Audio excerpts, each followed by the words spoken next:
Hello and welcome to Supposedly Fun. My name is Greg. I'm Joel. And you all know Teddy.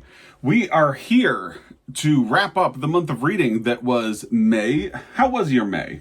May was good. I had a couple of good books and a couple of okay books. And my May was good in terms of the volume of reading. I managed to get 9 books read in the month of May. But for the first time in 2025, the quality wasn't 100% there. I had one book that had me questioning if I had read my first bad book of 2025. And then the month ended with officially the first awful book that I've read in 2025. And I told you to give it up. He told me to DNF and I didn't listen, and I should have, because it did not get better. Yes. We'll get to that one. And you stayed up very late reading. Yeah, that's the worst part. I stayed up really late to try to angry finish it, so was not worth it. And of course, we're wearing Pride shirts because now it is June 1st as we're filming this. Happy Pride Month. Happy Pride Month. I hope you've gotten Pride reading off to a good start. I did. Yeah, for sure. We'll talk about what we're starting June off with at the end. Let's kind of dive in. Do you want me to go first? Yeah, you have more. Since I have, okay. I have 6. You have 9. I have 9, yeah. Okay. That's math I can do.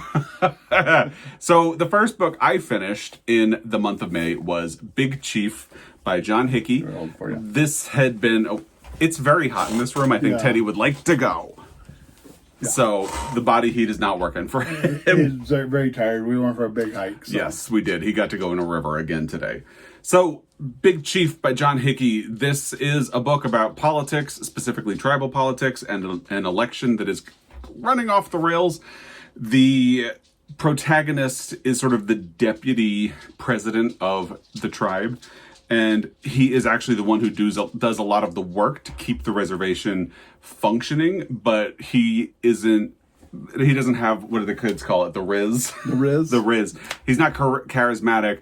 He isn't really a dynamic person in a room, so his childhood friend, who is the president, has all of those qualities, but he kind of knows how to actually keep the reservation running. They are running for re-election, and it is looking at the beginning of the book like they are going to lose. So things start to get desperate, and of course when things get desperate, you don't start making very good decisions. So that is what this book is about. It was a good read. I ended up listening to it on audio, even though we got this advanced reader's copy of it. And I thought it was really interesting. You know, books about politics, and when you go into politics with noble intentions, but over time that becomes corrupted. It's a familiar story, but the use of tribal politics lends it a sort of freshness, and I enjoyed that. It was a good read. I would recommend it. So nice. Yeah. So that was my first. My first was the Happy Ever After playlist, which is the number 2 book in the Friend Zone by Abby Jimenez. Yes. This was a good one. The main character was a carryover from the first one. She had lost her husband, and she had spent the next 2 years just in a depressed stupor. So one day she was out driving in a car, and this dog ran out in front of her. She slammed on the brakes. The dog jumped up on the hood of her car and crawled into her sunroof, and then chaos begins after that. Oh my. So she tries to find the owner of the dog. Her name is Sloan. She's trying to find the owner of the dog. His name is Jason. And turns out he is a rock star. So the whole story is how a widow and a rock star come together. And it's actually a very cute book. Little more on the unrealistic side because of the rock star aspect, but it was kind of fun. Because it's just a super sweet story of how much he was in love with her when they first met. So it was actually a fun read. And again, in Abby Jimenez style, it was fantastic. Yeah. Abby Jimenez has not let us down, but this is also the book that made us convinced that we should listen to Abby Jimenez books together in the future, because we have so much fun listening to them together. Yeah. And you did that one solo. And is it fair to say you felt like it was lacking something? because of the experience of doing it together. Yeah, I have nobody to talk to. So, which is going to come up later in our reads about that. Yeah, it will. So, so that was your kickoff to May. Yeah, it's a good one. All right, my next book was The Missing Morning Star and Other Stories by Stacey Shannon Denitsotsi. This is a book that was cited when Stacey Shannon Denitsotsi was selected for the National Book Foundation's 5 Under 35, and when I looked at that list, it immediately jumped out to me as something that I would really like to read. So I did. I recommended that my library purchase it. They did, and it actually happened very quickly. So it came in and I read it. It was a good book. It is a collection of shorts. I will say the short stories are just a little bit uneven, and I was a little surprised because in the days after I finished it, I had already forgotten a lot of details, even though I had liked the story collection, and that has actually gotten worse over time because I only remember one element of one story at this point, and it hasn't even been a full month, which it's just that weird situation where I liked it. I remember liking it, but I don't remember the book itself. And it was a tiny little thing, but very interesting stories from what I remember. It just didn't really have much staying power with me, to be honest, but I liked it. So there's that. Yeah. What do you think? What do you have next? I was going to say, what do you think? What do you have next? I think that's a pretty good assessment. Yes, thank you. My next book was When Love Gives You Lemons. Which sounded so charming. It sounded super charming. Total cinnamon bun, male-on-male romance. Two American-Italian boys kind of come together. They dated, then they broke up. Don't know why they broke up. But the one boy's brother's getting married, and he is marrying his ex-boyfriend's sister. Oh. And they are both I hate it when that happens. they're both groomsmen in the wedding, so they're going to have to see each other. Yeah. And the wedding takes place in Positano, which was a town we once visited in Italy. I don't know if you know this. We went to Italy. Yeah. And specifically Positano. So it takes place in Positano. They have a lemon orchard because their last name is Lemon. And so... like Liz Lemon? Like Liz Lemon. And it was a super cute story. It just wasn't fantastic, but it was super cute. And I really enjoyed the Italian aspect, the lemon aspect, because they talk a lot about lemons and lemon in Amalfi, which are the main thing in Amalfi. And they're big. They're and huge. You can eat them like an apple. Yeah. I don't know why you would, but... They're very sweet. Oh, they are? Yeah. Oh, it's not... Okay. Yeah. It's... Because when we had all of our lemon stuff, it was on a sweeter side, but it still has a tang. Yeah. So you have the tang and some sweetness. So I like that. Yeah. Yeah. So it's a good book. It was written by Steven Salvatore, and I had fun with it. Salvatore. Yeah. So I had a good read with it. I gave it a 3.5, so yeah, I liked it well enough. Yeah. So what you got next? So next, I had this was where I had actually started Gilead, and that was a reread for me. But I had been doing a bunch of serious things in April and like more involved projects, so I decided to put Gilead aside. That's when I did The Missing Morning Star, because I read that in a single day. Maybe that's kind of why I don't remember it all that well. And then the day after that, I decided to pick up Small Things Like These by Claire Keegan, because the film adaptation of this is on Hulu in the United States, at least at the time we're filming this. And we watched it and really liked it, and it inspired me to go back to the book. And I think I remembered really liking Small Things Like These. I loved it even more going back and reading it again. I think this is a book that I would tell you is a favorite, but I think it's like a favorite. So that was nice to go back and reread. If you're unfamiliar, it is set in 1985 in Ireland, and the protagonist, Bill Furlong, is a coal man. And actually, we just learned today that my great-grandfather was an iceman in the summers and a coal man in the winters. That's how he made money after he came to the United States. And my mother was telling us this morning about how hard the work was, and I kind of had a sense of that from Small Things Like These, because Bill Furlong owns a coal, what would you call it, factory? A coal factory. He Yeah. mined the coal, but then he chopped it up and delivered Yeah, it. I think they chop it up and deliver it to people. I think somebody else mines it. Mindset. Yeah, that's it. So he chops it up.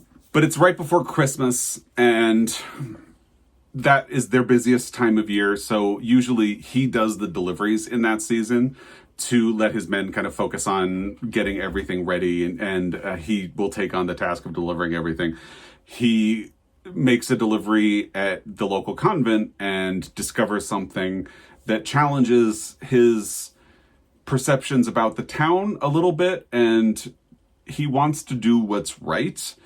And this is a tiny little book about doing the right thing in the face of hard obstacles, and whether or not you have the courage to do the right thing in the face of, when doing the right thing could end up punishing you and your family. So it's a really great book. I love it. I read it last year, and last year I did all of Claire Keegan's, and it was my favorite by far out of the three that I read. Yes. And it's a beautiful story. It really is. There are people who like Foster better. I'm a small things.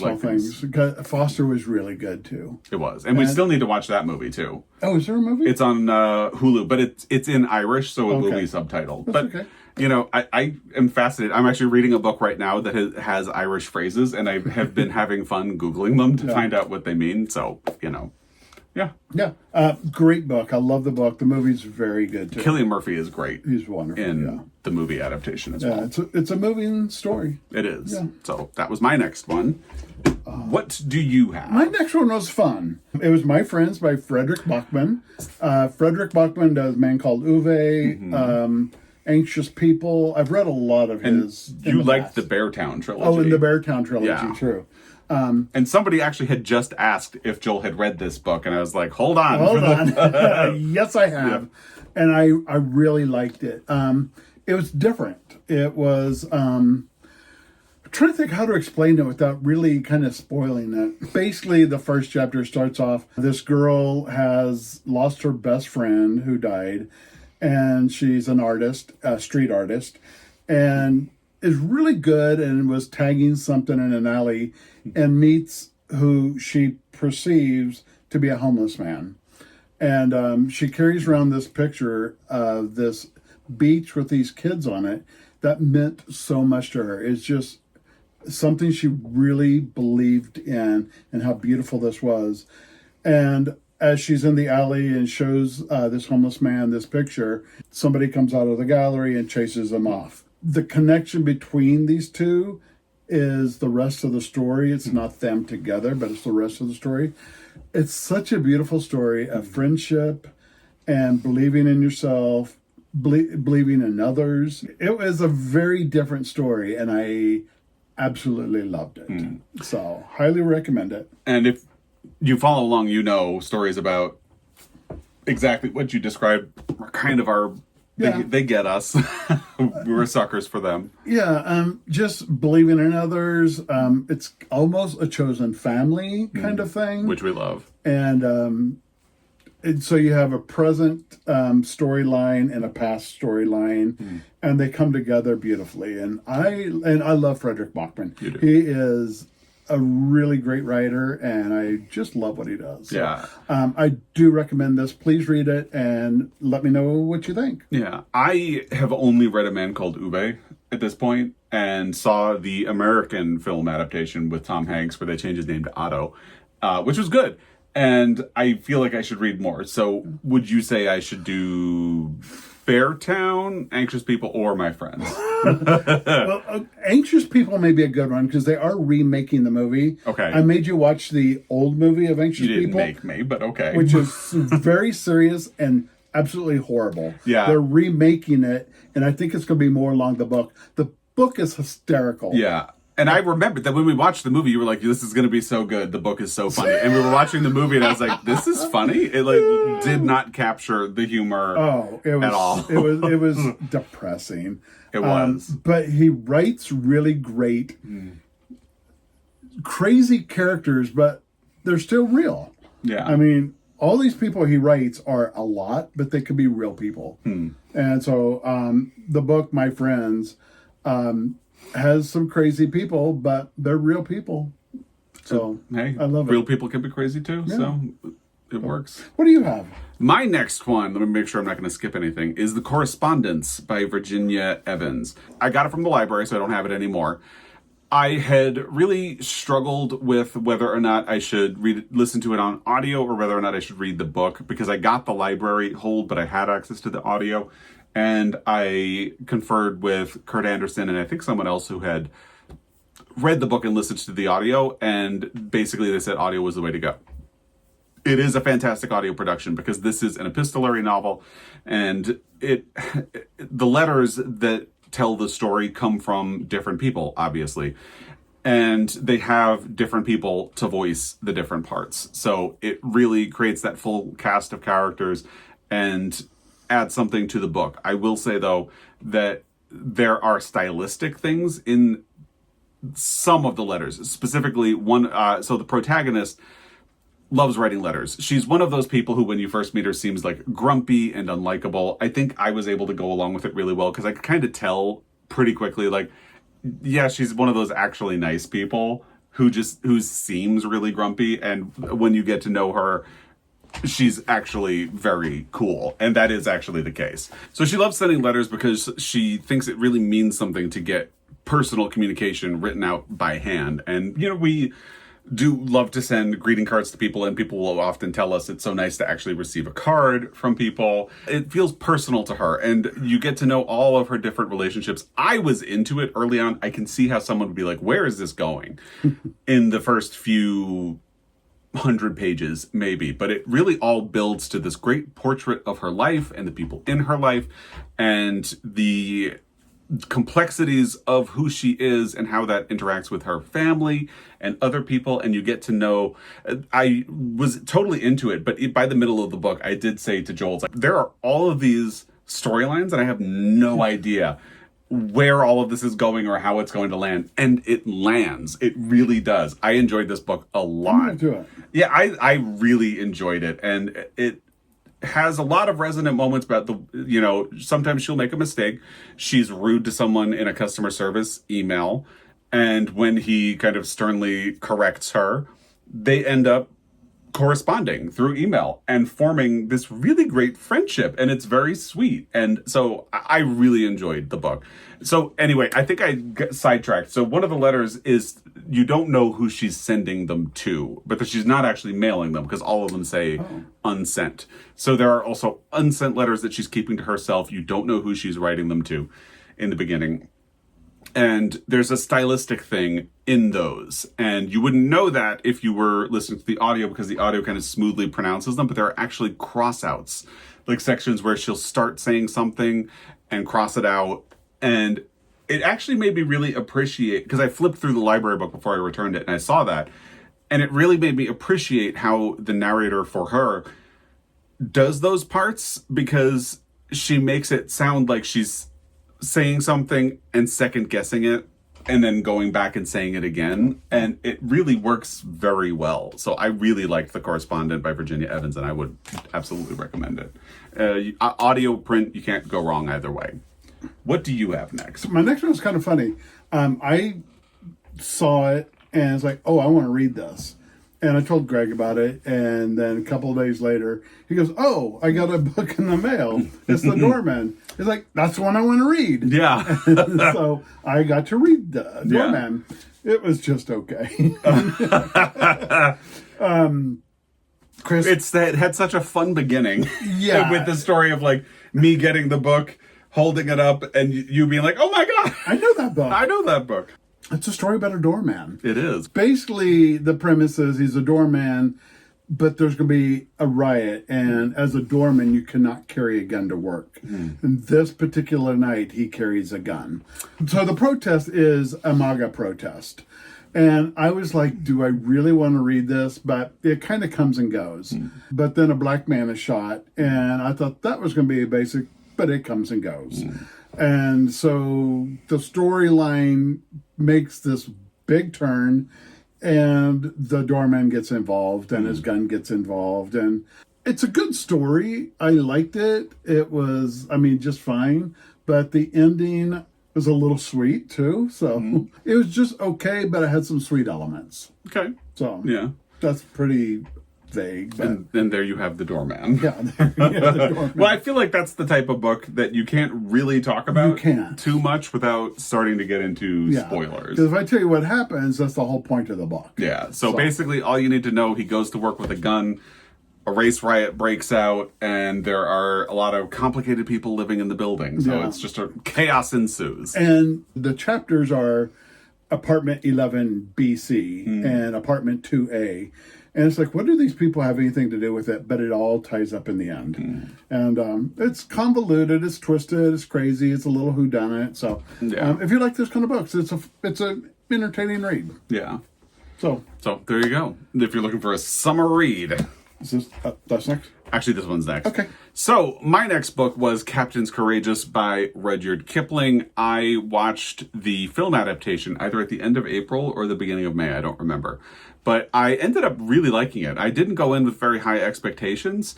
And I wanted to watch it because, if you follow along, you know, I am also, in addition to being obsessed with the Pulitzer Prize, I'm obsessed with the Oscars. He knows. Yeah. So Spencer Tracy won Best Actor for the adaptation of Captains Courageous. And I don't know what accent he was doing in the movie. From looking at the trivia, he didn't even know what accent he was doing. He plays a Portuguese man named Manuel. And the premise of the book and the movie is that you have this younger kid who is a spoiled brat and just a true terror. He ends up on a boat to Europe. In the movie, he's on the boat with his father, and his mother is not even in the picture.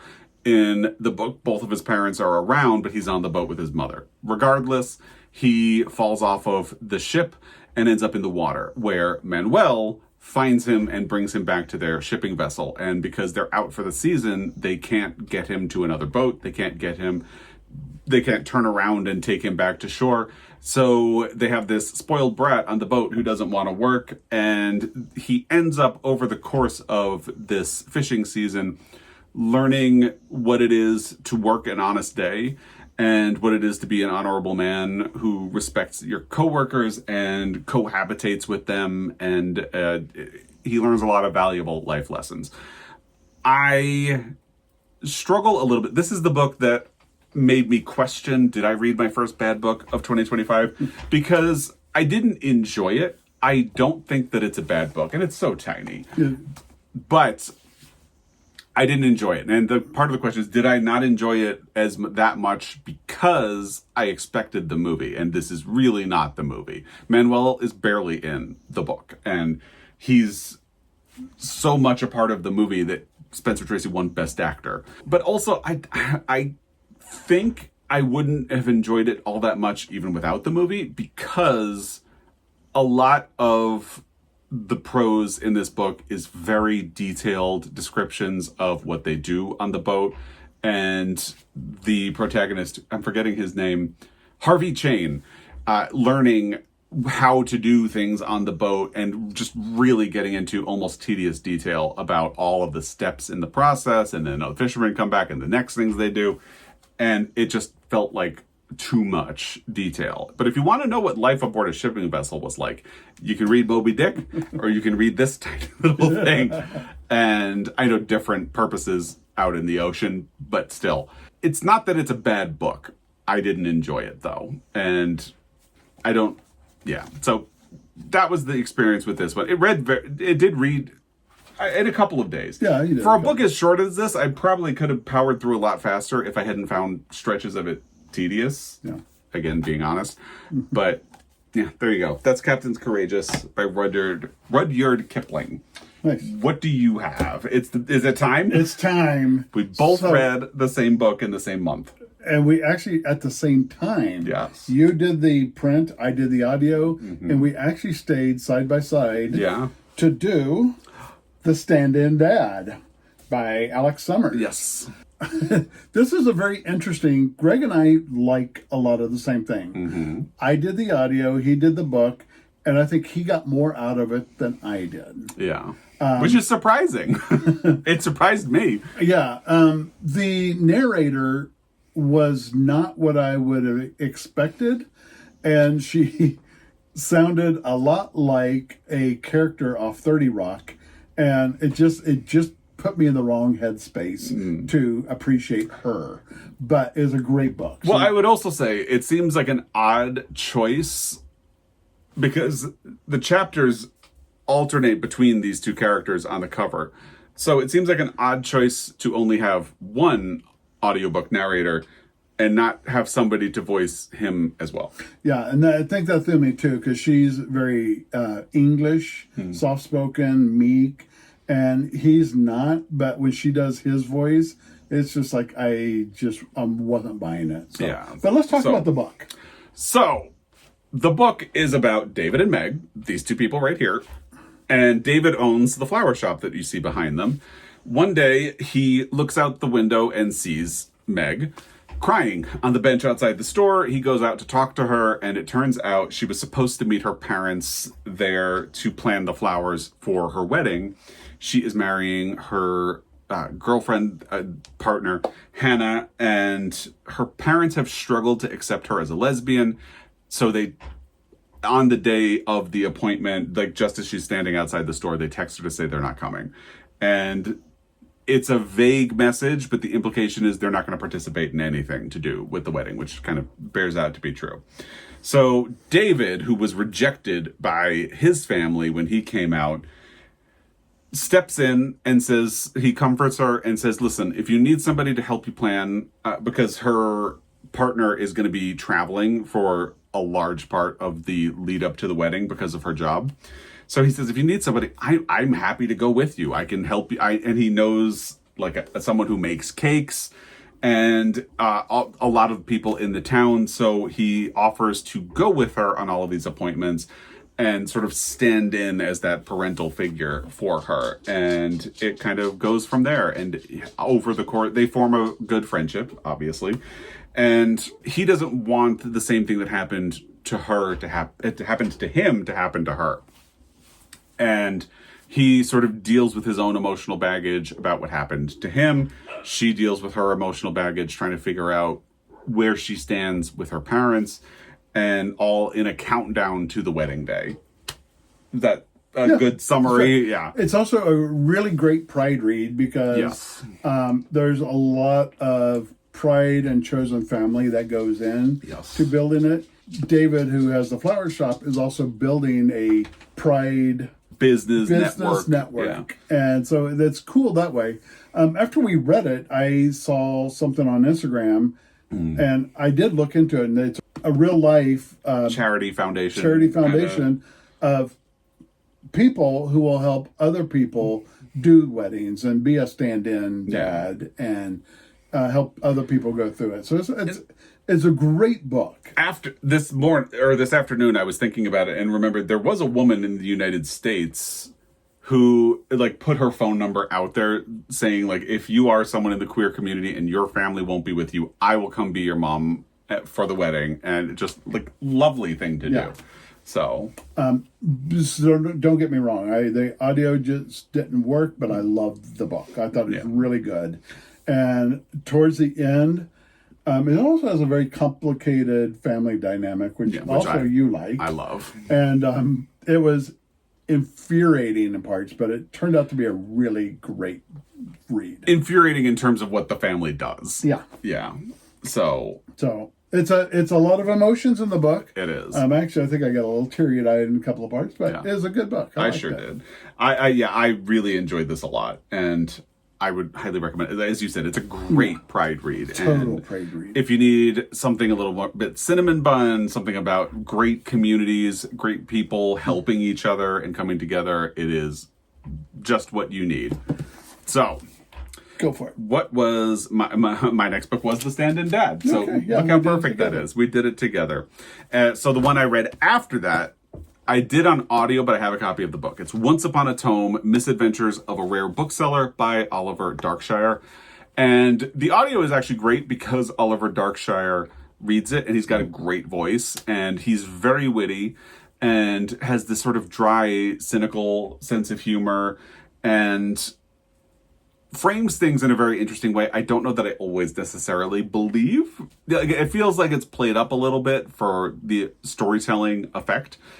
But I can go along with that. So obviously he is a rare bookseller, and he sort of stumbles into this job because traditionally the bookstore where he ends up working at, which is Sutherland's, which has been around since the 1700s, they traditionally, it kind of reminds me of Devil Wears Prada. Like, they go for the person with the resume and the passion for the industry and the people who have degrees in books and all of that stuff. But what ends up happening is the people who come in with those jobs are really ambitious, and they end up leaving for a better job within a year. So now they have decided to hire an apprentice because they figure it will take about 2 years for somebody to finish an apprentice program. Since they don't have the strict education that the other candidates would have, they might be a little more tied to Sutherland's at the beginning. So they'll get about 5 years out of this employee, whereas the other people that they had been hiring would just be gone within a year. So he ends up apprenticing at Sutherland's and gets to know the store, the rare book industry, the quirky cast of characters who come into the store, the quirky cast of characters who are employed there, and their sort of laissez-faire, cranky approach to helping customers. and it's fascinating. Like, they have a book that is poison. Like, you can't touch it with your bare skin, because someone at some point thought that they were going to preserve the book from insects by putting pesticide all over it, and it is seeped into the leather so much that you cannot handle the book. There are allegations that there are cursed things in the bookstore, and like many antiquarian bookstores, they allegedly have a ghost who haunts the place. So it goes through all of these stories and his adventures, learning the trade, and eventually becoming the voice of the social media for Sutherland's, which sort of, he grows it from like 400 people to 2,000 and then 70,000 back in the days of Twitter. And that Twitter account for Sutherland's ended up being the thing that had a literary agent reach out to him and say, hey, do you want to write a book? And this is what came out of it. I do kind of want to refer back to the book at some point, because there are actually footnotes, and the audio does not include the footnotes. It's one of the things you kind of lose in an audio format. But I mean, I enjoyed the book without those. I don't think I will remember this book particularly well in time, but I will remember it fondly and know, oh, it was funny and engaging. I just might not remember some specifics. Maybe the poison book. I think I'll remember the poison book. That sounds fun. So yeah, it is fun. Yeah. And it's short.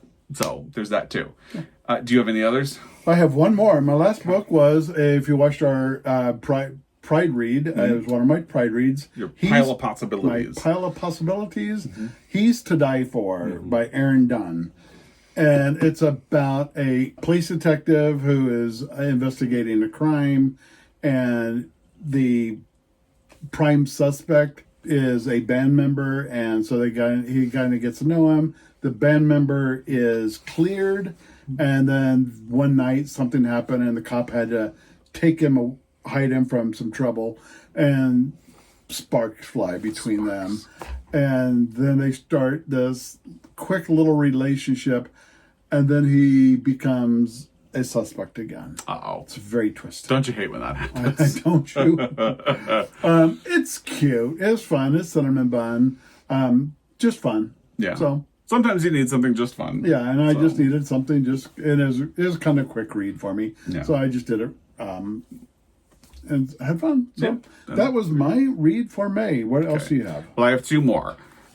The second to last book was An Unfinished Season by Ward Just. And when I talked about this in my last Friday Reads video, I titled the video Things Went Downhill, because my reading slowed down during the week. So that kind of, like, my progress went downhill.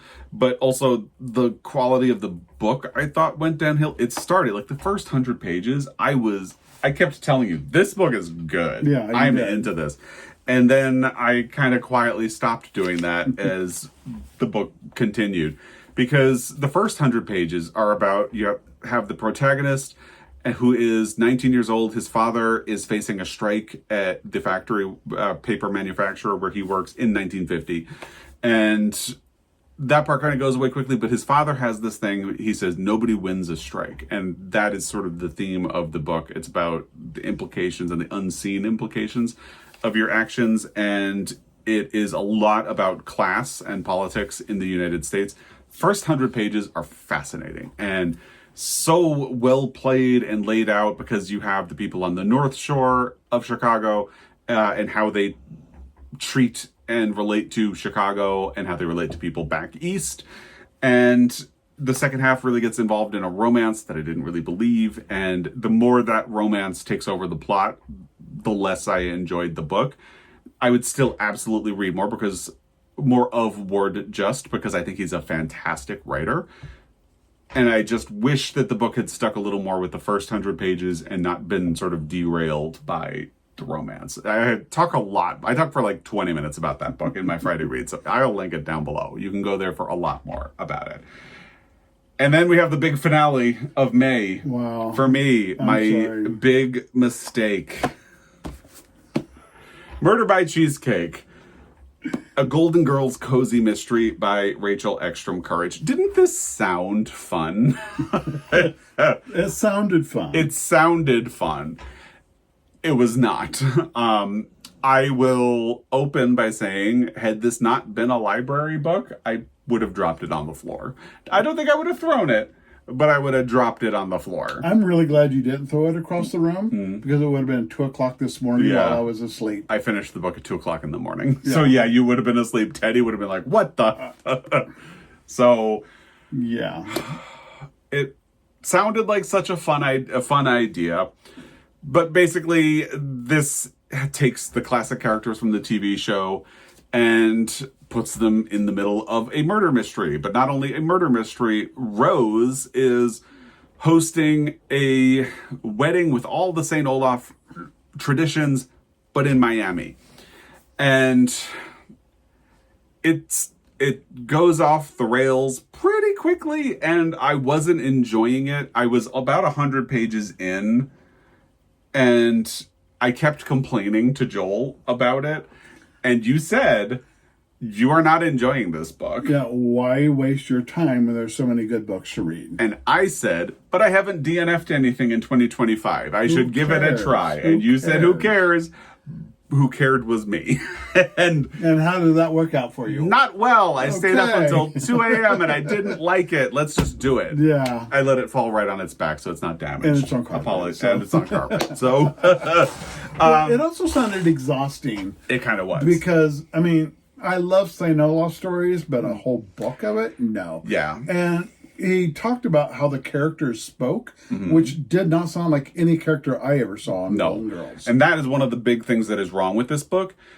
It does not capture the characters from the show. And in part because there's this, like, it's almost like, I don't want to rant about Rachel Ekstrom Courage, but it's like she does not really understand the way they talk, the characters that they are. Has she ever seen the show? Well, she clearly has watched it to get details. Like, it will say that Rose picked up the lemon yellow phone from the kitchen, which is true. The phone is yellow. And she'll describe the terracotta tile on the lanai and things like that. So she's watched enough to get, like, details to set the scenery. But... And the example I used to you, I think, is perfect. At one point, somebody calls and Rose answers the phone. Oh, they knock at the door, actually. And Rose tells them, I was about to retire for the evening. And it's like, Rose would never say that. What? That's too many syllables for Rose. Yeah, she'd say, I'm about to go to Betty Bye or something like that. Something cute and wholesome and fun. And they just don't talk like themselves. They don't behave like themselves because she's dialed back a lot of the behavior or characteristics that they have on the show. And I'm sure that's in part, there was a part that I read to you. I think I remember what page it was on. Let's see if I do. And also, Estelle Getty could deliver a line like nobody's business. Yeah. And she can make Sophia funny. And you said all of Sophia's lines in this book were just like dumb. Sophia is the closest to her actual character on the show in that she'll like drop one-liners in like that are supposed to be kind of, you know, wise, smart ass, I guess you would say. And they just don't land. They're not really funny. So she's and at one point she calls somebody a clodhopper, which is another like, Sophia would never say clodhopper. She would say like an Italian thing. And so Bamboozle. Yeah. I don't know what that is. Apologies to all Italians out there. This is the thing I read. So they're talking to Blanche about how she's been flirting with Rose's nephew or cousin, I don't remember which. And Blanche says, Jurgen is easy on the eyes, that's all. He's not the only thing that's easy, muttered Sophia. Now that is something Sophia would say. Muttered Sophia before Dorothy silenced her with an eye roll. She really should talk to her mother about her outdated shaming of Blanche's healthy romantic appetite. After all, this was the 1980s, not the 1940s. Nowadays, women should be able to act as freely as men did in the dating world without anyone criticizing them. We don't need... That is like straight up putting modern perspective on the Golden Girls, which is a show that a lot of people still enjoy. It has not aged badly. Yes, you could talk about like slut shaming for Blanche, but I think we all are fans of the show anyway, so we don't need to try to be like, I don't know. It just really annoyed me. So Dorothy is not as mean and sarcastic as she is. Rose is not as dumb as she is on the show. Like, there will be casual throwaway lines where she'll say something kind of dumb and everybody will roll their eyes. But by and large, like, she solves a lot of problems, and she's not the Rose from the show. And Blanche flirts. Maybe she's actually the closest to how she is on the show. But, it's not to the level of what the TV show is. And then I will say that I don't think this is a good thing about, like, I can toot my horn about. The second the bad guy showed up, I was like, that's it. He did it. That's the murderer right there. And I was right. And it also sells it because Dorothy's date to the wedding that Rose is hosting ends up dead. But they barely know each other. They went on half of a date because he disappeared. They don't know each other. And then he turns up dead. And the police are trying to pin this on Dorothy because she had a connection to the murder victim, which is why they try to solve the case. But actually, they're mostly trying to solve the case because they're trying to... And so much of the book is actually bogged down in the wedding. And to your point, St. Olaf is fun. St. Olaf stories are fun as a subplot. Yeah. When it takes up so much of the time, it becomes infuriating. And some of the rituals are weird. I was telling you today that one of the St. Olaf traditions that Rose has to continue in this wedding is the wedding shower, which is that before the traditional shower that we know, there has to be a communal shower among the women of the bridal party and the bridal party and the mothers and all of that. So they literally shower the bride in a shower where most of them are also naked. They had the option of keeping levels of clothing on, and getting out like loofahs, and it's supposed to be about the community spirit, women getting behind women, but it's just weird. And so much of the book is that, like, it's not even really about the mystery at all. And then, like, I was going to say something that's kind of a spoiler. I will not say that. No. I will say the ending is very much not satisfying at all. So it's not cheesecake. And I fully admit, no, it's not. There is a recipe for a St. Olaf's Kiss cheesecake in the back of the book, which is basically just cheesecake with a lingonberry sauce. I have a killer cheesecake recipe I love. Yeah, so there you go. When we hit 3 million views, maybe I'll make a cheesecake. There you go. And say, take that. All right. What do you have going for July or June? Yeah, let's stop. I think you get the point. It is not a good book. And I would, if Rachel Ekstrom Courage, because this is supposed to be the beginning of a cozy mystery series. If Rachel Ekstrom Courage continues to write them, I will absolutely not continue. If they bring on a different writer, and it seems like this new writer might have a sense of who the characters actually are, it could be fun, but it just doesn't even have a lot. Like, there aren't even... Stan doesn't show up. And hi, it's me, Stan. No opportunities for Dorothy to slam the door in his face. Yeah. And And what point is that? You and gotta not have that. for sure. And it's not that you have to make fan service, but a little bit of fan service would have been fun. So anyway, that's okay. I'm calm now. How are you I got really worked up. I'm sorry. I know. I'm a little stressed out right now. I'm sorry. I brought the room up to an 11. It is hot in this room, Yeah, too. it is. So- And, it's like 80 degrees out, and I'm baking a cake in the oven. Like, what the Yeah. heck am I doing? and we can't have the fan on in this room while we're filming. So, Month of June, Happy Pride. We are going to do Pride. some Pride reading. I am actually doing Alison Cochran's Every Step She Takes. It's very cute. I'm loving it so far. yes. It's kind of funny too. And I'm also going to do. I forgot. I think I hear your timer for the cake Oh, you're is making. it? Okay. Yeah. So And do then you I'm need to also- go for a second? I'm also going to do Go Luck Yourself. Yes. Excuse me. And as for me, while he is getting the cake out, I will tell you, I have not finished I Will Greet the Sun Again by Kashiyar Kabashani. So that is the audiobook that I'm going to do first. I have not decided what my next audiobook will be. I think I know, but I'm going to wait until I finish that book and decide. I looked at my Pride Month pile of possibilities, and my hidden theme for this Pride Month is that I want to get some classic gay authors that I have not read yet, like gaping holes in my queer reading, and make it happen this month. So I decided I wanted to open the month by reading one of those. And the one that I selected was The Blackwater Lightship by Colm Tabine. And I am only 37 pages into the book at this moment, but I am pretty well hooked. At the part where I am... Oh, here comes Joel. So at the part where I am, there has just been a devastating announcement. So the premise of the book is that you have a woman, her mother, and her grandmother taking care of that first woman's brother who is dying of AIDS. So at the point where she just found out about her brother being in the hospital, I had to put it down because we needed to have breakfast and get Teddy out for a walk. So I was like, if I keep reading, I am not going to want to put this down. So I think you're going to like this book. So. I think I am. Like 37 pages in and I am sold. So that's how I'm beginning June. And I don't know what book I will pick out after that, but I have a lot of options in my pile of possibilities, which will be linked down below. So So that's May and a teaser for June. Yeah. Anything else? I think that's enough. I believe so. Yeah, that's a lot. So as always, we really appreciate your time. We will be back. Until next time, happy reading Happy baking. and happy Pride. Happy Pride.